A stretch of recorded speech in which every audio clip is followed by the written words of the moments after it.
এই যে ফ্রিজ থেকে চামড়া বের করলাম। এই চামড়া হচ্ছে গরুর চামড়া, আর দেখেন একদম ক্লিন। এই যে কিচ্ছু নেই। এখন এটা আমি কিভাবে পরিষ্কার করেছি অবশ্যই আপনারা জানেন। এটা গরম পানি দিয়ে পরিষ্কার করা হয়েছে। এটা কিন্তু আমাদের বরিশাল জেলায় বেশি খায় এই গরুর গার যে চামড়া। আর এটা কিভাবে রেসিপি করে অবশ্যই দেখবেন। এটা আমি এখন ভালোভাবে কাটবো, তারপর ভালোভাবে ধুলাই করব। আর এখন দেখেন যখন হালকা গরম পানি দিয়ে পরিষ্কার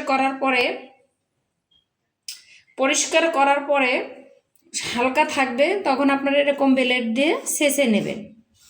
তা আমি পরিষ্কার করার পরে এখন এই যে ব্লেড দিয়ে ছেঁচে নিচ্ছি, দেখেন সামান্য পরিমাণ, কিচ্ছু থাকবে না।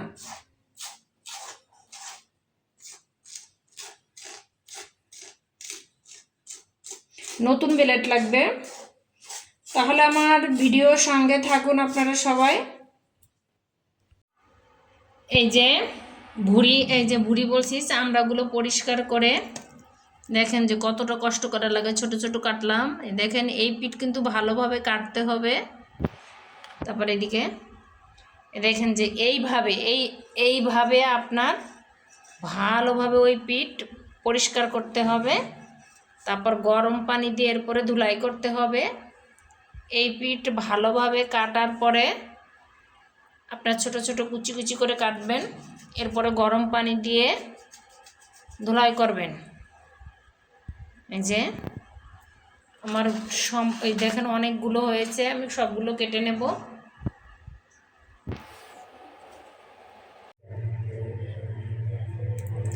এই যে দেখেন একদম পরিষ্কার করে গরম পানি দিয়ে তারপর আমি চামড়াগুলো ধুতেছি। এরা যারা খায় তারা জানে যে এর মজাটা কি। আর একদম সুন্দরভাবে পরিষ্কার করে নেবেন। দেখেন আমার এক ঝুড়ি হয়েছে, অনেক হয়েছে অনেক। আর আপনি যদি ভালোভাবে পরিষ্কার না করেন তাহলে তো খেতেও ভক্ত হবে না। আর এগুলো গোশেরই, এটা কোনো সমস্যা না। কত সুন্দর হয়েছে দেখতে পাচ্ছেন।